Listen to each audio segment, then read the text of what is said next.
Good afternoon, everyone, and welcome to today's presentation in our Collegiate Recovery webinar series. My name is Olivia Pinelli, and I'll be your host today.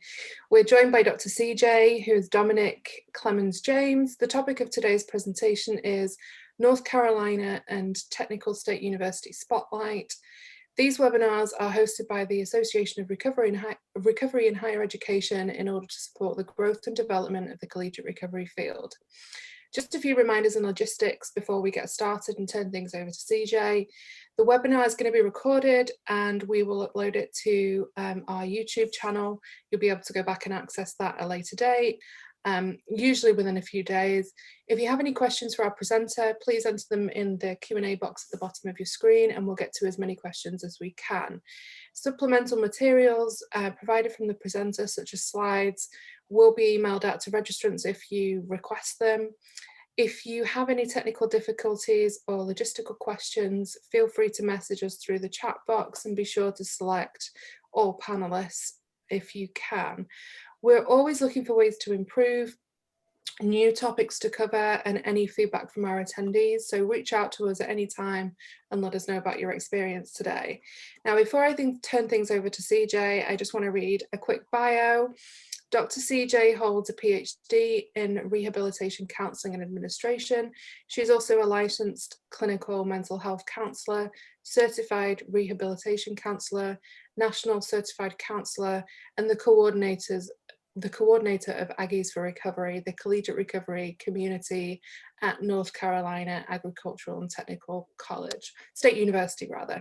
There she provides innovative programming relevant to her campus culture. As a recovery advocate on a historically Black college campus, Dr. CJ is passionate about exploring the areas of addiction and recovery among people of colour. Her other professional interests include working with veterans, identity development, biofeedback training, relaxing techniques, and lifelong recovery and wellness. Thank you so much for joining us today, CJ. I'm going to turn things over to you. Thank you, and thanks for having me. Quick question, so are you guys going to monitor the Q&A box for me, or is that something I need to keep an eye on? We will do that for you. Awesome, awesome. Well, as Liv mentioned, I am Dr. CJ, pronouns are she, her, hers, and I'm going to share a bit about my program today. So just kind of an overview. This is me before collegiate recovery. When I started at North Carolina A&T in 2015, I had never heard of collegiate recovery. Substance abuse and addictions work was nowhere on my radar. In fact, it was something, really close to me personally, so it wasn't necessarily something I wanted to pursue professionally. But then I got there and noticed that they had a program that they were just starting. They had gotten a grant the year before, and they were in the process of, just kind of creating things and starting from scratch. This is me after collegiate recovery. You may notice, a lot of differences between it. I'm a little bit more energetic. This has become something I've become passionate about, something that I've come to enjoy and talk about in, every circle that I'm in, even personal circles. And so with that, I would like to talk a bit more about my program. North Carolina A&T is one of 6 pilot schools in the UNC system that were granted funds to start a collegiate recovery program. Our original goals were to increase retention, decrease alcohol and drug problems, particularly sanctions and student conduct violations, and then, transition it to campus-wide recovery. So we were the first HBCU to have one, and now we are one of, I think, at least 4 right now. And so we're about 6 years old, going strong. And so with that, we have done a whole lot of things. We have, can you see mine? Oh, there it is. Thanks. Sorry about that. So we were the first HBCU to have one, and now we are mentoring and consulting with other HBCUs to help them get their programs off the ground, answering startup questions, helping them brainstorm ways to be as innovative as we have been. And so that being said, because we are an HBCU, our population is predominantly African-American students or students that identify as Black. And that became important because traditionally speaking, in the substance and addictions world, Black populations are the hardest to engage in this field. And so with that, we kind of took that to heart as, okay, we're going to build this program, but we need to build it around who we're trying to serve. And so that brings us to just our students, right? So top 4 things about our students we noticed right off the bat. You notice it if you set foot on our campus and just stayed for 5 minutes, people watching. They are very social. They're extremely social. So they have to, if they're going to commit to going to a program or being part of an organization, it not only has to be, educational, obviously, but it also has to be fun. It has to be something that they want to be doing. So our programs themselves are fun, yet informative, but they are entertaining and they help our students to be, more engaged as people as opposed to having to identify and having to jump through all these hoops to be, a member for us. They're very family oriented, and this is with, both their families are coming from home for, as well as those that they, meet along the way here on campus. They're very family oriented when it comes to building relationships with people. They like long lasting relationships. They like them to be meaningful. And so I don't care if I fell out with my best friend last week, that's my sister and you're not going to disrespect her, that kind of thing. They are immersed in campus culture. And when I say that, I mean, if something can happen on campus at 5 a.m. across the way and they'll know about it by 5:04 a.m. The campus is very connected. They're very plugged in, especially on Twitter and Instagram. There's nothing that happens on campus that no one doesn't know about. And the biggest one, although they are social and they are family oriented and they're very connected and close knit, they're also very independent. Their autonomy is the most important thing to them because they are developmentally at a stage where, I'm trying to figure out my identity. I'm trying to figure out who I want to be, what kind of person I want to be, what I want to do, and all that should be my decision. So with that in mind, based on the type of students we have on our campus, we have the belief that, our university community has to be prepared to support them, especially with their unique needs. So that's why we call ourselves, we're an all-inclusive university. So we don't have a formal membership process. Everything is open to the entire campus, just like normal campus programming, because we want to normalize recovery and make it, the new status quo, as opposed to everybody drinks and parties at homecoming. Everyone has a place at homecoming instead. And so here's the mission we came up with for our program. And I took it over in 2015. And in 2016, we really started looking at, how we're trying to define recovery on our campus and how, our students react to, abstinence-based only or harm reduction only. And so we definitely wanted to start emphasizing and advocating for, various pathways or all pathways to recovery, because our population is so difficult to work with, because, sometimes abstinence just doesn't fit. And if abstinence is the only way to do it for our students, thinking about their autonomy, it's kind of a low blow to themselves, their self-esteem and everything they stand for. Because if I'm super independent and feel that I can only, depend on myself when I, fail or relapse in my abstinence, I've failed myself. And then that causes all types of dissonance and incongruence and, even more issues than it could solve. So things that established just before I arrived and just after I arrived, I count as beginnings. So they did have a center location. We were in the Student Health Center.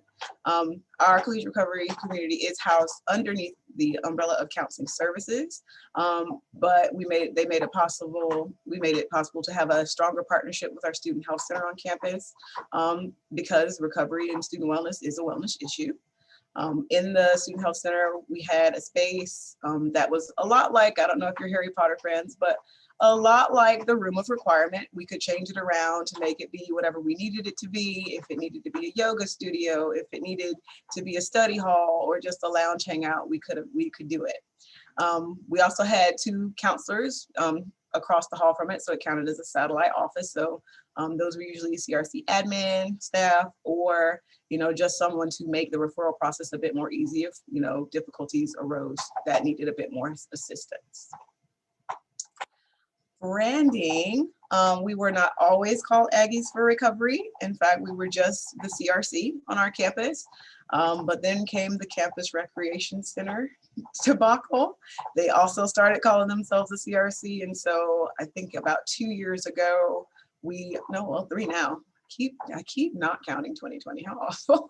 About 3 years ago, we switched over to Aggies for Recovery, simply because there are a lot of agricultural schools, and that's just the common thing we have to just kind of strengthen bonds and collaborations with each campus. And so we did also end up, beefing up advertising, using social media, exploring different outlets on our campus. Apparently there are lots of icky red tape around, just posting flyers. So we had to kind of go through it in the proper channels. And social media aspect, I was personally responsible for growing, the virtual reach that way. Because from the student profile, they're always plugged in. And so they're probably not looking at the bulletin board in their dorm, or they're not, reading their campus news email.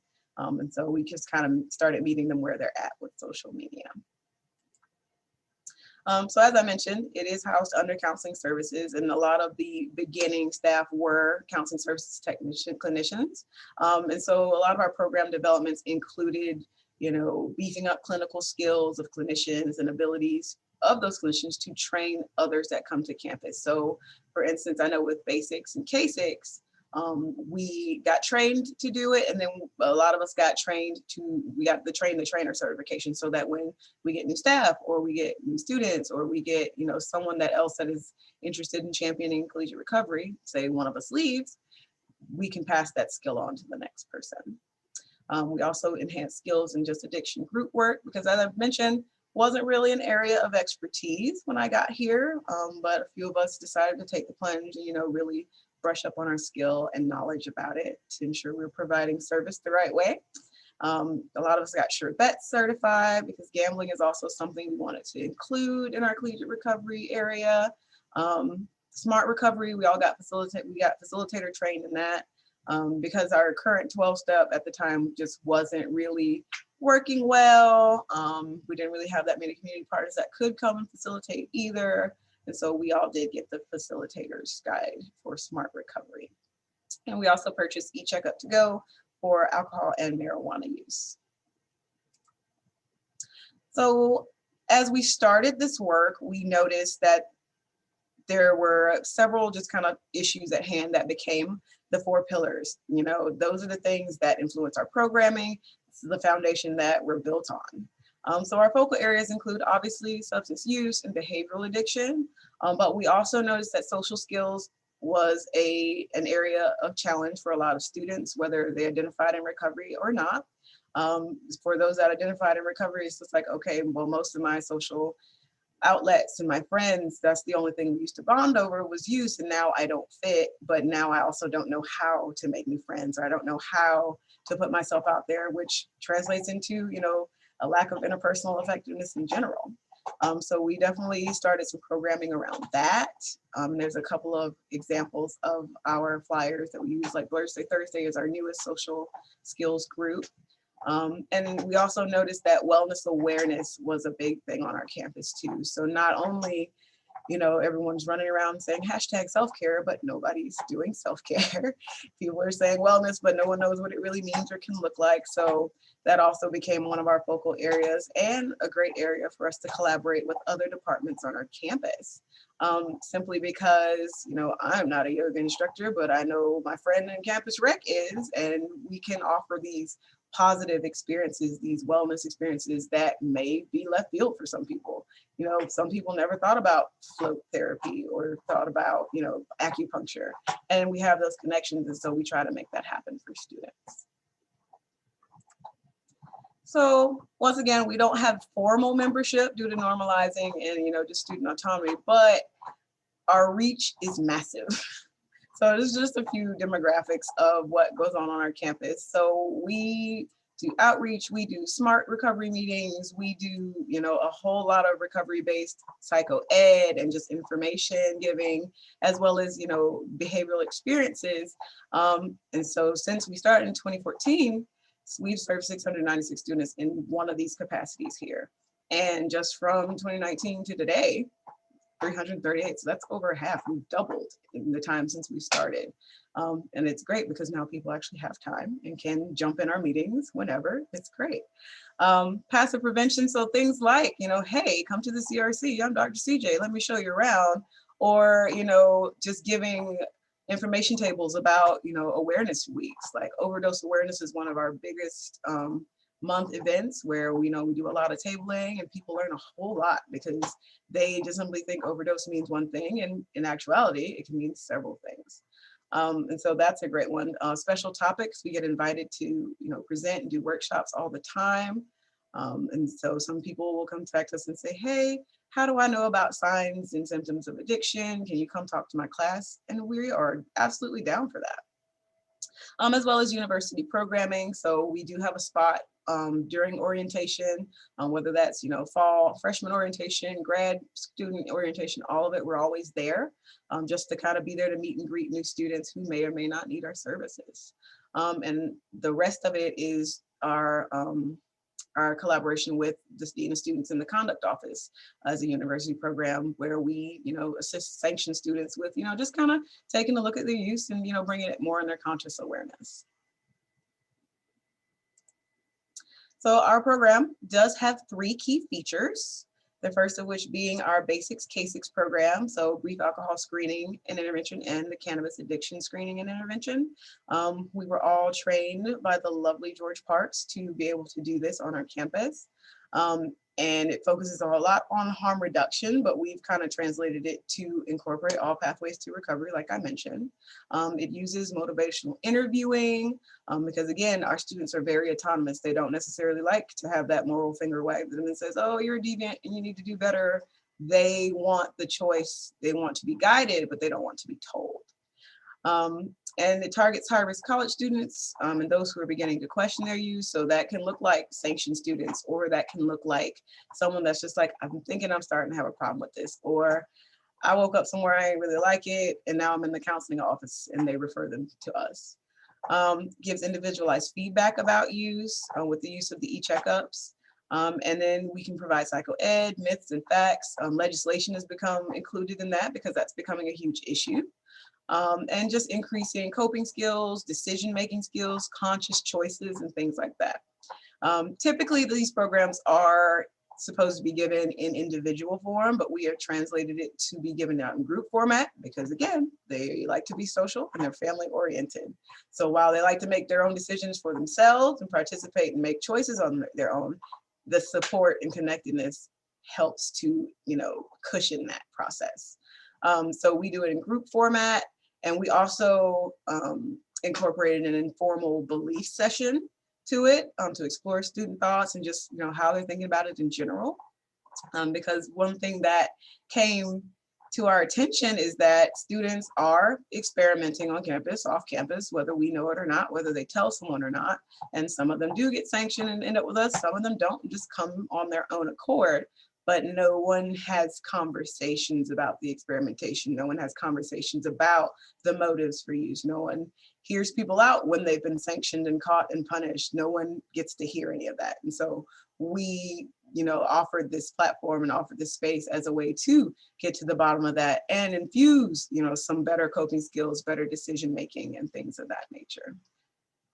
And they do like to talk a lot because they do have a lot of opinions. So second key feature is our street team. These are our campus liaisons. They are similar to the student body and campus population because they are themselves students. These are typically our recovery allies. So people who don't necessarily identify as being in recovery, but they have been, influenced or impacted in their personal life, known someone, has had a family member, or just, is interested in being an advocate. And sometimes they are, our recovery students as well. Don't want to single those out, but they are our campus liaisons. I mean, I'm fun and all, and I'm great, but I also work in the counseling center, and I also have a caseload, and I also do programming. So it's really hard for me to be out and about and shaking hands and smiling at everybody. And so they are our way to, still have the work going on and being done outside of our office.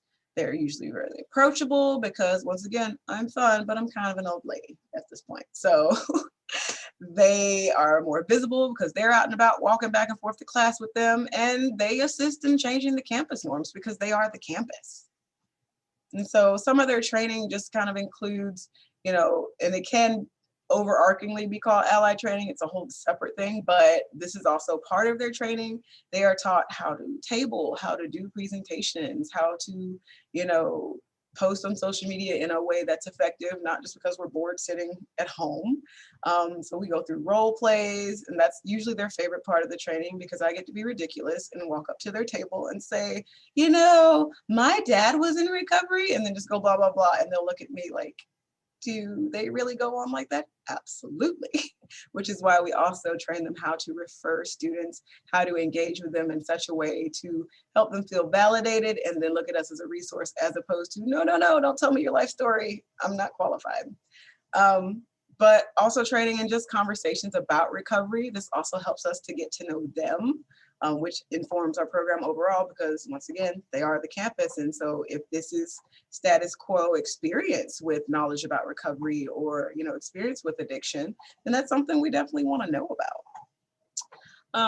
And all of the things we teach them how to run our programs. We teach them how to, you know, take care of the lounge, because again, I can't be there all the time, and this is for students.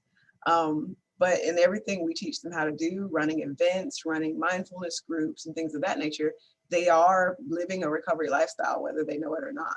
These are, you know, skills that they can take with them once they graduate and apply them elsewhere, which means it's more of an each one, teach one approach. They may not call it recovery lifestyle, but you know, it's a positive experience. It's a conscious experience. And if we can pass that along and normalize it everywhere, that would be beautiful. So another large facet of our program is our advertising and social media. This is a large facet of engagement and retention, especially in the age of COVID. And it's been our saving grace, especially when it comes to advertising and getting our information out there and making people know that we're still here, even though campus is a little wonky right now. It's also, you know, a frequent data source to our audience, because it's like letting our students test the waters if they want to actually come meet us or not, especially those that are on the fence about identifying as having a difficulty or a problem with something, or, you know, being in recovery in general. So we poll our campus. We ask them, you know, what topics do you want to hear about for our smart recovery this week? Because I can sit here and just pull something from thin air, or the students can pull something from thin air, but if it's not something that's going to appeal to you, who are we really serving? And so, small aside with the smart recovery meetings, they have always been live streamed on Instagram, simply because we like the idea of students being able to get their word, get their information, just kind of get their meeting for the week without having to choose between going to the caf and then walking all the way across campus to our lounge to sit with us. And also it gives them the added, you know, comfort of, I can, you know, comment, I can ask questions without having to physically be there, and I can watch it and rewatch it when I want to. So through this process, we also, you know, host different types of programming. We get, they send us direct messages. We get suggestions for different types of events, different programs. So like Motivational Monday is something we started last semester. That was an idea from a student, simply because everyone had a lot of alone time in 2020. And a good way to kind of pass that was some self-reflection, but, you know, guided self-reflection is more useful. But yeah, and so these are just a few of our other things. We had Zoom-a-Ween last semester with UNC Charlotte, and just a whole bunch of other things. So social media has been quite the outlet and engagement tool for us. And it's always great when your chancellor of your university shouts you out on his Twitter as well. Now, program development and all that stuff and everything we've become is great, but it does not come without challenges. One of the first and biggest ones being center location. partnership was great, but medical demand became greater and we got kicked out of the student health center building. But it did allow us to, find another space that was a bit more suitable instead of just out of convenience. And so now it's a more versatile space. It's got a kitchen area, it's got a storage area. There are 3 counseling offices up there. There's a separate area for a group room and all that stuff. And we had more room for, books and games and just areas for people to congregate and or, have separate meetings if they'd like.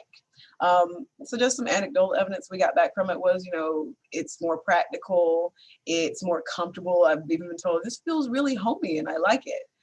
So we got more couches and things too. And it's right upstairs from counseling services, career services, accessibility services. So all of the student services that are often either overlooked or, spur some timidity are right there so that we can, physically walk them down, give them a warm handoff and, get them services if they need them. And before pandemic, we did have an evolution of space that is becoming kind of a network. And so the only downside with our new center location is building locks down at 5 o'clock. However, because we've been making campus partnerships and collabs with different orgs and other buildings, we have a space in Campus Rec where we can congregate, have spaces in the student center now, as well as various invites from residence halls and their lounges too. And obviously, they still have the digital options. Other challenges include, just psycho ed piece and some special circumstances in general. Psycho ed piece meaning one, stigma. Stigma is always the biggest challenge. To be honest, one of the reasons that I took the job at North Carolina A&T in the first place is because I fell in love with their counseling center. Students were not afraid to say, oh yeah, I've got a therapist. Students weren't afraid to walk in, just say hey to everybody. It wasn't a secret and I really enjoyed that. And so with Collegiate Recovery, we've also been trying to, boost that as well to decrease stigma around recovery services and support. Because stigma is everywhere you go.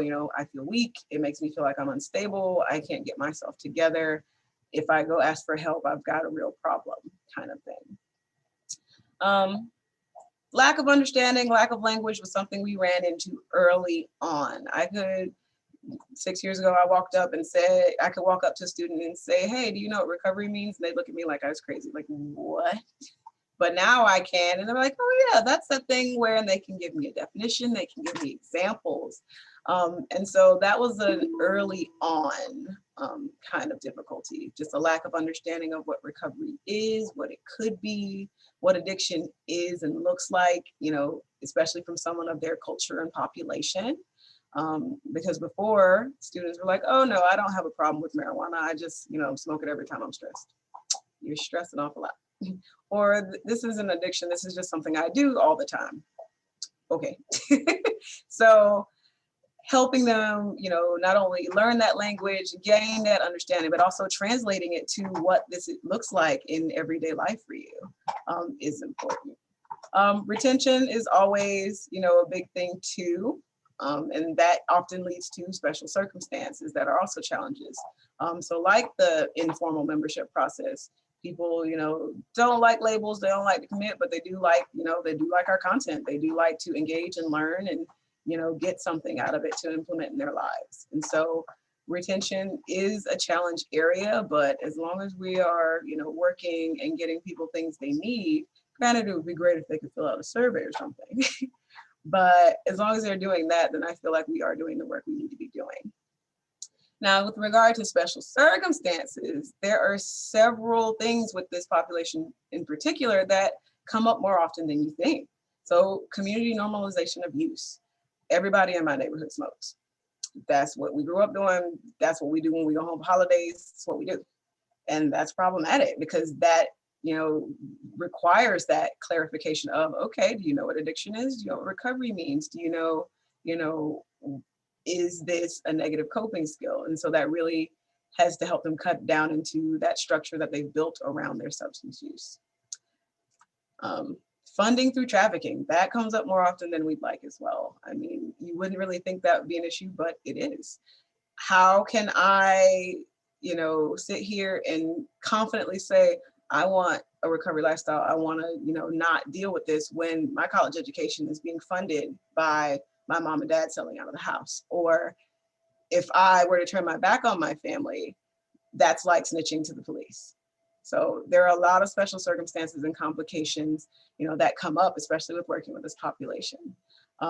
Just kind of other special circumstances include, family systems that are affected by substance use culture. Especially when it comes to nuclear families, like we don't discuss problems of the family outside of the family. If you got a problem with it, that's too bad, be quiet. And obviously institutional racism that deters help-seeking behaviors. And that's kind of across the board with a lot of things for this population, because it's one of those things that upbringing has taught this population that, okay, that's there, but that's not for us.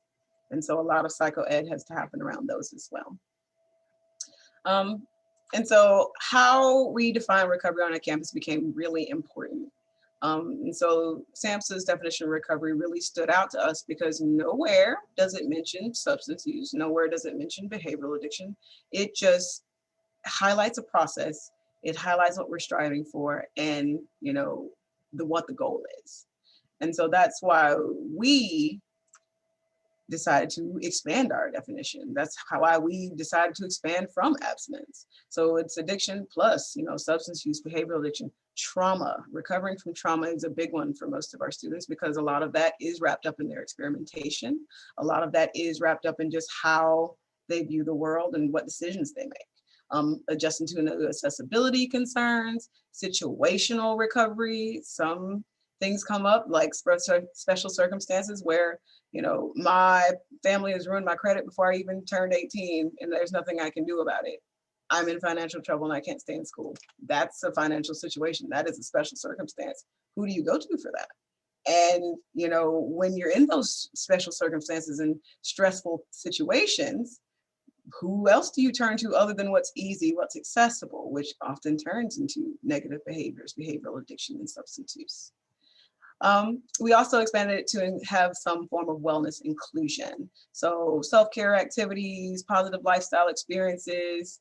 So a lot of people, they may not have felt comfortable going to Campus Rec until we bridged the gap and said, hey, are you timid and just kind of wanting someone to, be with you or whatnot? We'll go, we'll hang out, we'll work out with you if you like, and bridge that gap and make those connections. Positive lifestyle experiences, especially around town, around campus, around the state. I can tell you off the bat, a lot of our students probably would have never tried camping or skiing or anything of that nature, because it's just not something that's common for this population to do. So we've made sure to, take those collaborations in the community and on campus that offer these experiences in a safe environment that helps them feel reassured and get a new experience. Which leads us to our lovely alternative outings. We started our first one in, it was 2017. We ended up going to Atlantic Beach in North Carolina. It was great. We set it up, it's like a conference style retreat. So we get up in the morning, we have meetings, we do self-reflection. A lot of the counselors will accompany us sometimes so that they can get, one-on-one guidance or mentorship or something like that. And then obviously there's a fun activity in there as well. And there's also a wellness experience. 2018, we went to Washington, D.C., went to the African American Museum, did a lot of tours, and then just kind of tied that back to personal growth and what that means and how do we incorporate that in our recovery lifestyle, in addition to, the retreat style I mentioned before. 2019, we kept it local, went to a Charlotte Hornets game, and just really, the purpose of the outings is to show that, yeah, you can go on vacation, spring break is great, but you don't have to party it up. It can be an experience, it can be impactful, it can be life-changing, it can be self-growth oriented and still fun. However, 2020 was going to be amazing because we were going to hang out with UNC Charlotte and all our students were going to meet and do awesome things, and then COVID happened. So hopefully we will get back on track once, everything gets back to normal. But speaking of being affected by COVID, obviously a lot of our weekly programs continued with the added filter of being online via Zoom. So obviously our Smart Recovery meetings kept being streamed on Instagram, but now we actually had Zoom to tack onto it. And then we started tacking on, other programs as well, like R&B relaxation and our recovery and mental health check-in, as well as, obviously celebrating important days for collegiate recovery. So hopefully post-COVID, we can also continue these innovations because hopefully my school will continue to pay for the Zoom license. But as I mentioned, our Smart Recovery meetings are now offered on IG Live and Zoom. So the experience for that is basically the same. However, due to being Zoomed out, which students and faculty and staff have been, it's become this, formal thing. It's like, okay, I have to go to class and it's via Zoom. So let me straighten up and get out of my PJs.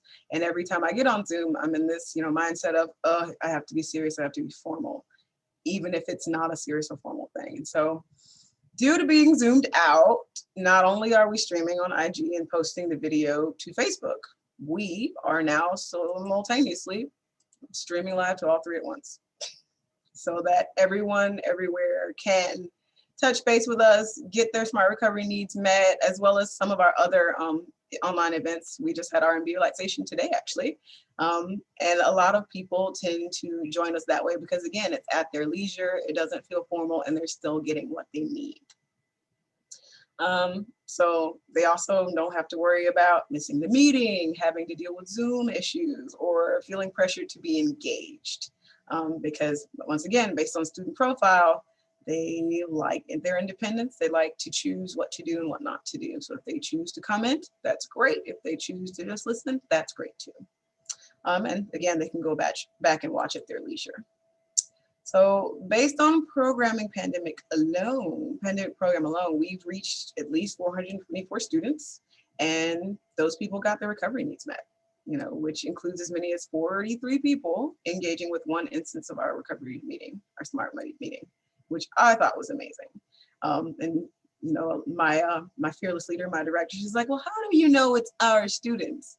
Because a lot of them are in Greensboro where we are, and they fit into our college student age range.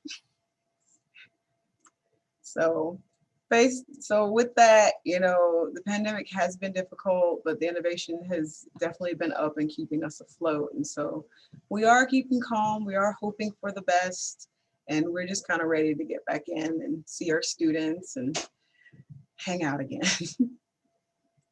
So that's my program. Any questions? Thank you so much. That was amazing. Thank you. Yeah, just a reminder, everyone. I'm so impressed by how innovative that is, particularly around the live streaming. I think that's awesome. Yeah. So yeah, any questions, please enter them in the Q&A box and we will get to as many as we can. Tom says, thank you, Dr. CJ. Thanks, Tom. See you later.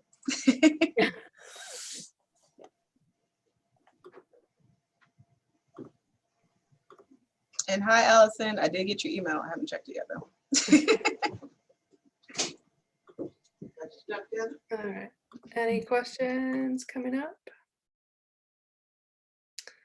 Phenomenal as always, Allison says.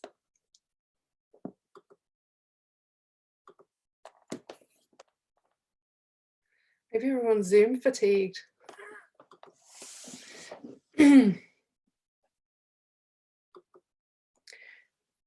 Okay, Tom asks, what do you think are the key differences between HSBCUs and PwC? Key difference is delivery and inclusion. Simply because I know at least our program and a lot of other people's programs that I've come into have been on the mentality of, if we build it, they will come. This population, HBCU culture, you have to go to them.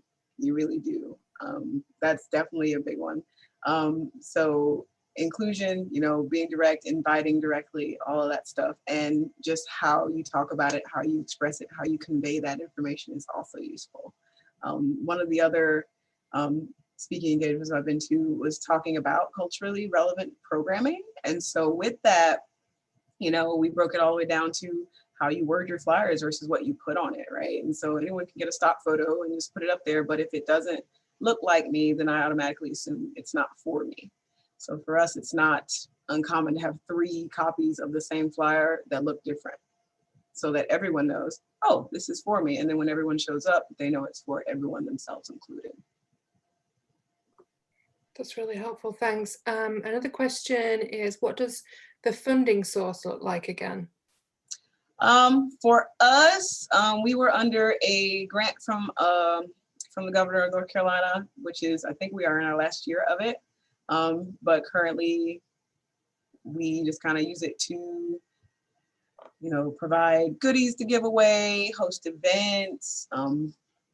Since the pandemic, we've been, you know, doing virtual things like sending pizza, sending food while they attend, you know, our events digitally.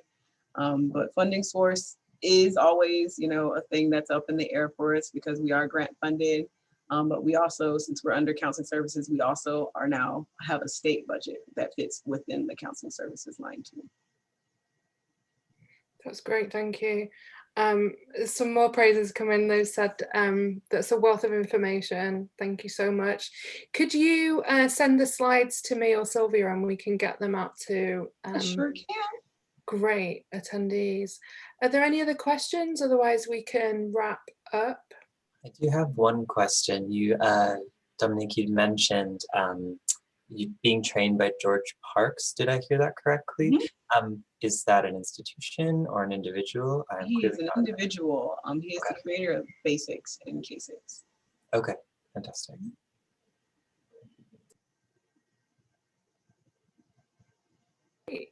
Great. Okay. Well, thank you so much, CJ. That was super informative. And everyone has clearly enjoyed it.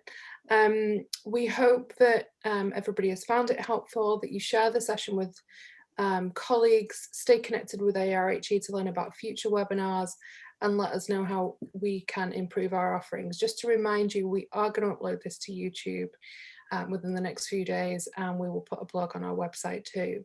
So thanks again, CJ, for taking the time to present to our attendees today. We appreciate everyone's time and hope to see some of you at our next webinar, which will be on the 11th of February at 1 p.m. Eastern with Mark Sanders, licensed social worker, on the topic of recovery legacies of Frederick Douglass and Malcolm X. Thank you so much for joining us and take care.